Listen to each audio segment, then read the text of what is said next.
Dustin from Mass Chaos. I'm back. So I last posted at the track. We got set up and everything. And then after that, I let y'all down again.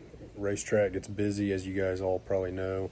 Ran out of time. Didn't get able to post while I was at the track. So we'll go through that here in a minute. I just want to start off saying this last winter, I didn't talk about the things that we did. We didn't change anything on the car, fuel system wise, but we did do a lot of stuff for the trailer, the pits, just to make things look better, run smoother. And so I got some photos I'll flash up here in a minute as I talk about them. So one of the things that we did, John and I reskinned the trailer. It's an older '05 trailer, and we put new aluminum on the sides. But when we did that, when we warm the car up in the pits, the nitro out of the headers eats the paint off of the side of the trailer. So this year, John got a really nice banner made to cover the side of the trailer. And so, as you saw, it's got Trick Tools on it and our Mass Chaos logo. So it worked out really good at Texas. Kept the trailer nice and clean. Really made the pits look nice. So we did that. And then Brian made some really nice cylinder head service boxes to put on the tops of some toolboxes in the pit. And that made service so much better, not having to look for tools. Luckily, we didn't have to use them a whole lot in Texas. I think 3 times between a scheduled end of the evening service, and then I think one run we got some pistons. But besides that, overall, it was good. So that was some of the things we did. Hopefully you saw a picture. I was able to get some pictures on the video. So let's go. Oh, and then of course, one of the most important things, Trick Tools. You guys see their logo on our car and all over. They help us out with tools, and one of our sponsors, and they have been so good. Bruce, the owner, and Chase, his son. They had a professional pro stock motorcycle they race. Hope you guys keep track of that, but they are some really good friends of ours. Great company, even better people, as I say often. So we love working with them. I'll flash some pictures here of a couple of the tools they got us this winter. They got us a really nice Wilton vise we used a ton in Texas. And then we have one of their multi-tool grinders. So we got those mounted up and in the pits and put them to use in Texas. So want to thank Trick Tools, and guys, if you guys are looking for shop equipment, tools, they carry nothing but the best of best products. Like their products are, a lot of them, or most of them, probably American made, but great quality. If it's, if you're looking for junk, don't go to Trick. They won't sell junk. It's all good stuff. So anyway, I want to thank them, and looking forward to seeing them hopefully at the track at our next outing in Eddyville. Their business is right near Eddyville. That's actually how we met them. So hopefully they're able to make it out and come be with us at the track, and you can catch them in an interview. So Texas, I think I already covered in my last video some the setup and stuff. So Thursday we got set up. The weather was looking really poor. We took the the car up for a chassis certification. While we were in the lanes getting that done, it started raining on us. So we rushed it back. Didn't think we were going to make a test hit. Then the sun out of nowhere came out, and we decided last minute, let's make a test hit. So we, tightened the rods up, got the car warmed up, made it to the lanes within minutes of them closing the lanes down. And we ended up getting one hit. I'll flash the time slip here in a minute. But John was 81 on the tree, one flat 60 foot, 259 0, 330. Went 382 with a 0 at 202.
first pass of the season, out of the box, shaking the cobwebs off, if you will.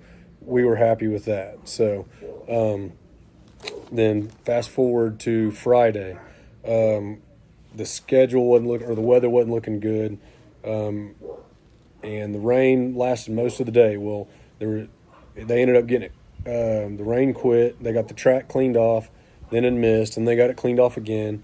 And then the funny cars run before us, and there was like 45 or 50 funny cars. So first race of the year, a lot of guys had some issues. Nothing against anybody, but first race of the year, a lot of people find they're polishing their routines up and shaking the cobwebs off. Whether it be an oil line getting left loose or fuel or whatever, hitting cones. But I told somebody it was kind of like watching the boat ramp at a Memorial Day weekend. Just kind of can be a mess sometimes. So anyway, by the time Nitro Chaos class came to run, it was already very late. The dew was kind of setting in on the tops of cars. So we as a team decided before they called it that we weren't going to make the run. Well, then fast forward 45 minutes later, I think some rain came in or something, and they ended up calling anyway. So no one got to run. So felt good about that decision. Saturday was then going to be the entire event for the two qualifiers and all of the eliminations on Saturday. So fast forward to Saturday, the weather was absolutely beautiful. Q1, we go up and our increments, I'll flash the time slip here in a minute, but John was 136 on the tree, so not so hot, but then 976.60, 255.4 to the 330, and then went a 376 with a 5 at 207.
Pretty good opening run. We were happy with that.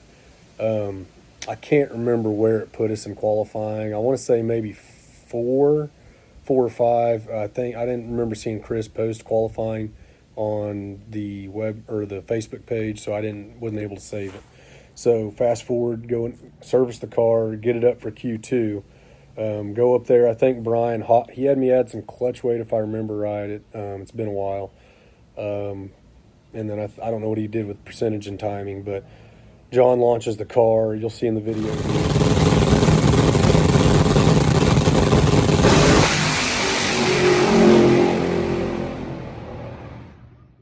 There's a cover on our mag kill switch that we'll put a thin piece of tape to tape it. It's got a spring on it, and last year we had been taping it, and we just forgot.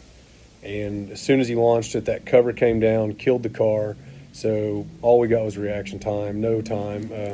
Keith Jackson made a great pass. It was cool to watch that. So that put us, I believe we qualified number 7. And that put us racing I think Cody was number 3. We were matched up with Cody Austin driving the Bushwhacker car. And Cody, before we talk about the run, Cody has been...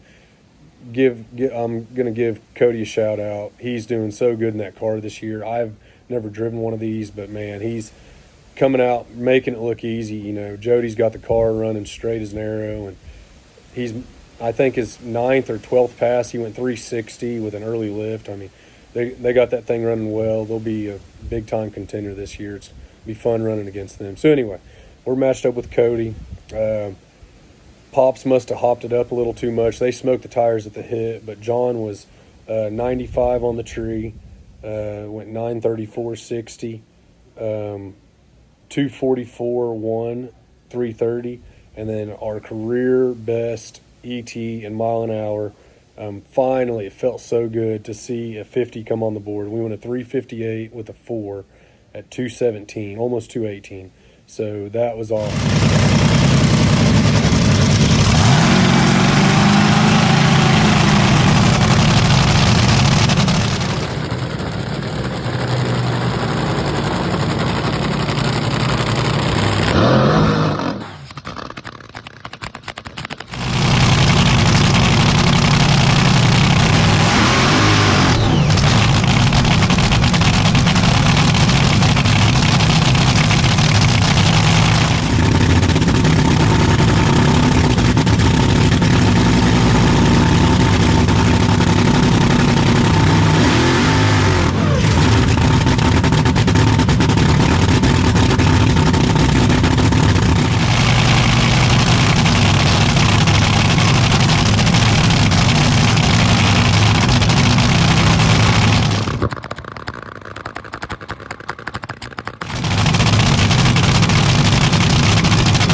Took the car back, got the win, of course. We were low ET for first round. That was cool. No bonus points or anything for that in our series. But serviced the car. No, didn't hurt a piston, so we didn't have to pull any heads. Went smooth. And then second round, we're matched up with Jake Sanders driving Dennis Mitchell's Menace car and the front engine dragster. I don't know if you guys watched. That car was so consistent all weekend long. They were printing 70s, and in the first round, they even went 65. So shout out to them. Congrats. They ended up going on to get the win. Spoiler alert, you know, this is 3 weeks late, so you guys probably already know. But so we line up with Jake. John was 79 on the tree. I believe that was his best light of the entire weekend. Jake was 85. And then we went 959.60, so not quite as good as the last run. 255.6, 330. So that was 1,100 slower. And I think by then John had driven out of the groove and was spinning the tires pretty bad. And we spun. John had a lift and pedal, went a 416 with a 4 at 138. And then Jake powered down to a 371 with an 8 at 207. So, ready?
Jake, of course, went on to the final round with Donnie Massey and went another 71, I believe, with the barrel valve falling off the car. I mean, those guys had it rocking this weekend. I think they tore a few things up. They say they at this point aren't going to make Eddyville, so we'll be looking forward to seeing them at Ohio. But anyway, that was our weekend recap, if you will.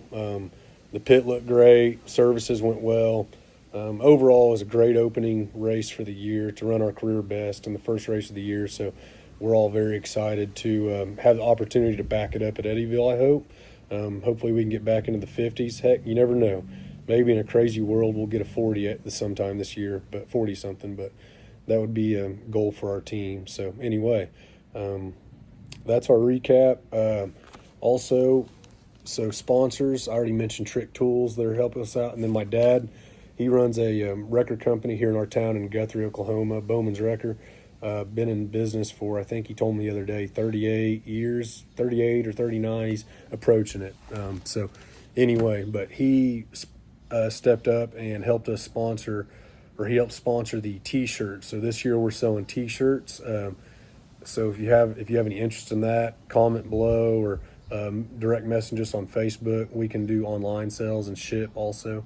So those turned out really nice. So thanks to Bowman's Record and of course Trick Tools as always. So anyway, that's my recap for Texas. Extremely late recap, but there it is. And like I said, we're looking forward to Eddyville. I'll be coming at you with some more content. Amy was just talking about how maybe she could help me do better to post some at the track. So I'll do the best I can. I am no Clay Milliken. He makes it look easy. I know he's just he does fan interaction and does the fuel, but he's not actually wrenching on the car, so that helps him a little bit. But I will give him tons of props because that guy at his weekends to get the videos posted while he's still at the track is very impressive. So anyway, stay tuned to the channel for Eddyville footage, and we'll see you there. Thanks.